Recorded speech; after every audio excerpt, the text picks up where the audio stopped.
Hello and welcome to another Overlord lore video, and thanks to my Patreons for supporting this channel.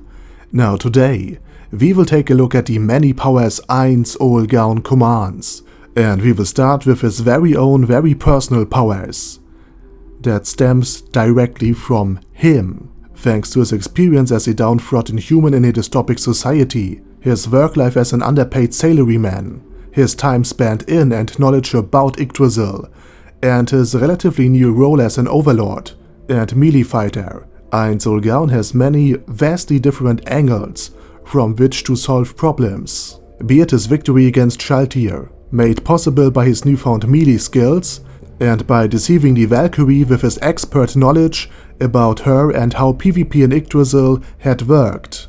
Be it his common sense that enables him to view things from the perspective of a downtrodden everyman, which made his Momon persona seem to be extremely approachable, despite it being a faceless hulking warrior. Or be it his polite, magnanimous and lenient nature that made Nea extremely loyal to him and pushed the Floor Guardians towards a more critical perspective, if not about Ainz, then at the very least about themselves, their abilities, their strengths and their shortcomings, which enabled them to self-improve beyond their original roles and backstories. And with that said, let's move on to the next level of Ainz Ooal Gown's power, his new existence as a level 100 Undead Overlord. Even without all of his spells, Ainz Ooal Gown is by New World standards incredibly powerful.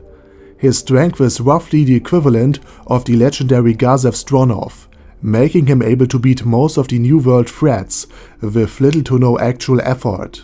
Additionally, thanks to being level 100, his HP is much higher than that of the strongest New World warrior, making him able to outlast his competition in melee with ease. Another one of his many strengths comes from being undead, and his character build in general. Ainz Ooal Gown is completely immune to critical hits, reducing the risk to his own unlife immensely, since bad luck is pretty much out of the question when it comes to damage. With turn resistance, he is immune to any form of mind control or other attempts at tampering with his undead mind, other than world items of course. He's also not only immune to negative energy, but gets healed by it. Any damage done to his stats is extremely reduced. He's almost completely resistant to piercing damage and slash attacks, since there are no blood vessels to slice or organs to pierce, although he's more susceptible to blunt force damage. Furthermore, he's of course immune to death itself, to disease. Really anything that would normally affect living things, such as electricity, since he of course has no nerve endings. He also don't feel hunger, thirst, tiredness, the need for sleep, the need to breathe, cold temperature, or poison, which enables him to essentially travel everywhere he wishes, from the depths of the oceans to the peak of the Elysian Mountains, and even the high atmosphere. There are very few places where Ainz couldn't survive for essentially an eternity. He's also immune to acid, paralysis, and movement penalties, meaning that he won't be obstructed by swampy lakes or anything like that, although they tend to sully his gown. But that's nothing super team magic can't fix. Aside from holy magic, which is a deadly weakness to him, but can be extremely lessened by his monk outfit, and fire magic, which is completely negated by his normal attire, he's basically a walking fortress. Granted, a fortress that might have a subpar HP bar when compared to, let's say, a high-level warrior, but direct physical blunt attacks are pretty much the only reliable way to severely hurt him, and even fire and holy damage, as well as physical trauma, can be lessened by his considerable amount of spells. Ainz Ooal Gown has basically access to everything, from rabbit ears to summoning the children of an outer god. And just to be clear, his spells alone will get eventually an own video, but for now I want to highlight two major magical assets. His ability to create a variety of undead that will stay in this world if they find a mortal vessel strong enough to anchor themselves, and wish upon a star that can alter reality itself. The first skill enables Ainz to build up a massive army of the undead, while his magic is able to enhance them further, and their numbers are essentially only limited by the amount of mortal victims Ainz can find or breed. and the second one allows him to alter reality itself, take over useful abilities, spells, talents, alter the landscape, buildings, the weather, and of course other persons.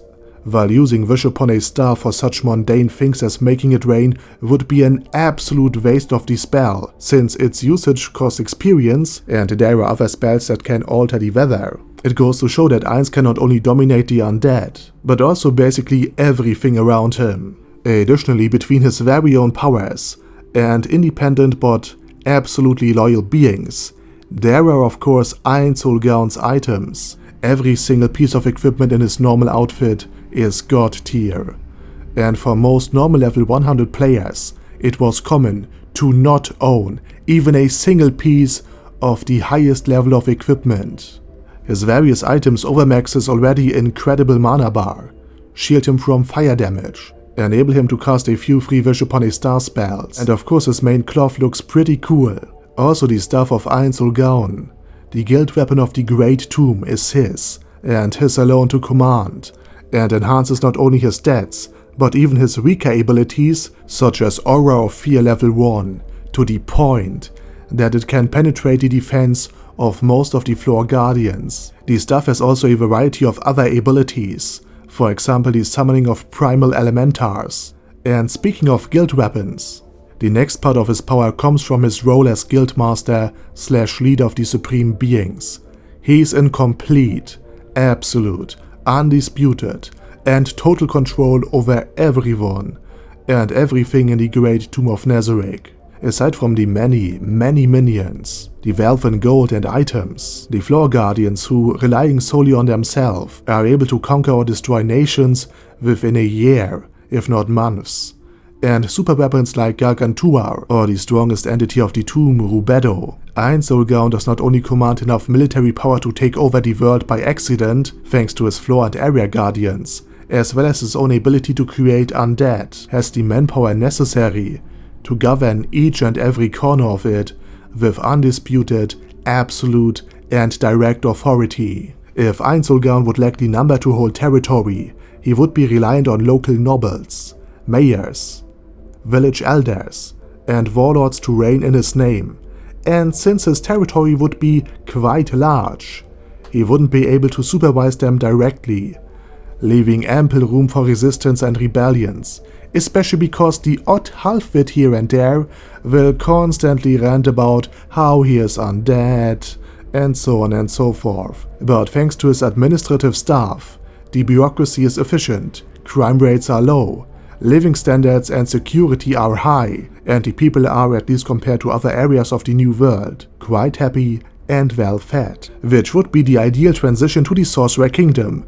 But before we can do so, I have to mention a piece of Ainz Ooal Gown's power that is so obvious that it is seldomly talked about. His new name itself, to bear the name of the very entity that was known as a ruthless, villainous PvP guild, able to withstand a united raid of thousands of players and NPCs, is power on its very own. It's like Voldemort's name in Harry Potter, except way more powerful. I always imagine that someday a wise man will go into the archives of some state or powerful institution, because he remembered that he read the name somewhere, but he couldn't quite figure out why it was so dangerous. And after a long tedious search through many books and scrolls, he finally uncovers an old tome, written by somebody who witnessed the life and death of the 8 Great Kings, the 13 heroes, or even the 6 great gods. And during the wise man's studies, his face suddenly grows pale, as even these ancient entities point out just how dangerous Nazarick is, and how Ainz Ooal Gown could one day appear and conquer the world, annihilating everything that resists. Against those who knew about Yggdrasil and the guild history of Ainz Ooal Gown, the name itself is a powerful threat and deterrent to not cross the Great Tomb or get on its bad side under any circumstances. And with that said, let's break down the powers of the Sorcerer Kingdom. While it exists only as a city-state and can't compare to Nazarick's power, it is still an incredible valuable asset. While the Great Tomb of Nazarick is unimaginable powerful, it lacks the widespread diplomatic acknowledgement the Sorcerer Kingdom has.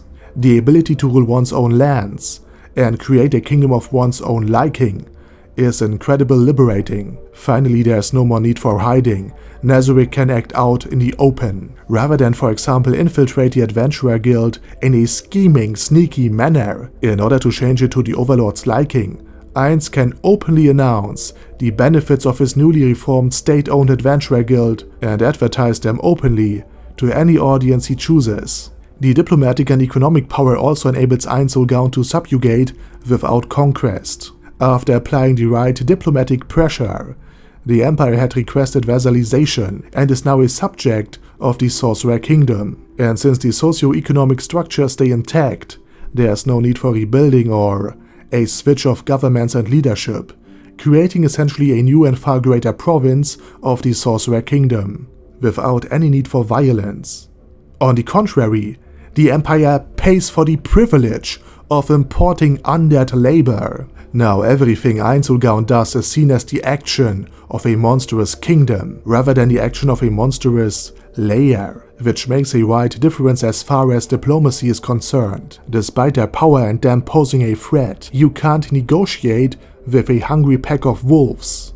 But if these wolves act on the behalf of a tamer, you can appeal to the mercy of this dompteur, perhaps offer him gold, land, or servitude in exchange for your own life. And since the Sorcerer Kingdom is a legitimate nation, it gets treated as such, and can take advantage of these courtesies. Courtesies the Great Tomb alone likely would not have been given. And if, let's say, an up-and-coming religious movement proclaims Ainz Ooal Gown, the Sorcerer King and head of state, to be justice itself, then acting against the blind evangelist and her devout follower base would be seen as a direct attack on the honor of the Sorcerer King himself, making it incredibly difficult to contain these worshippers, since such actions could spark a diplomatic incident that directly leads to war, something that should be avoided at all cost. On the other hand, thanks to the grain from the Sorcerer Kingdom, thanks to its undead labor and the undead guards, life could be improved for everyone by coming onto the Sorcerer Kingdom's good side. This is called soft power, rather than dominating its neighbors to brute force alone. The prospect of rich trade, ample food, protection, and fervent purpose and guidance on one hand, and the mere threat of annihilation on the other, can be enough to subjugate and dominate foreign states and organizations without even having to threaten anybody, veiled or out in the open. So as far as governments and politics outside of the Great Tomb of Nezarec goes, they can be broken down into three major categories. The first would be the Sorcerer Kingdom, the second its tributary states, and the third would be its allies and friends. And while Ainz Ooal Gown has obviously the most influence about his own domain, and the least influence about friendly nations, such as the Dwarven Kingdom, nonetheless, thanks to his military power and the newly created economic dependencies, his word alone still holds a tremendous amount of weight. And with that said, I will end this overview about Ainz Ooal Gown's different power levels. Thank you very much for watching, and special thanks to Al Capone, Andy, Angel of Death, Bad Guy, Boyzilla, Diabetic Centaur, Dystopia, Thales Catus, Gigafight, Ghost of Epicness, Hector Marino, Hoss, Jason, Chromius, Larch, Lord Touch Me, Lord Ulbert Elaine Oddle, Matt, Matsy, Marcos, Mr. Shoes, Mindless Wrath, Minnow 13, Mirtis, Primus 11, Sasuga 1 Sama, Sebastian, Surge, Sparkly Unicorn, and Vash Hawkeye. Thanks guys. Anyway, have a nice day, stay safe, over and out.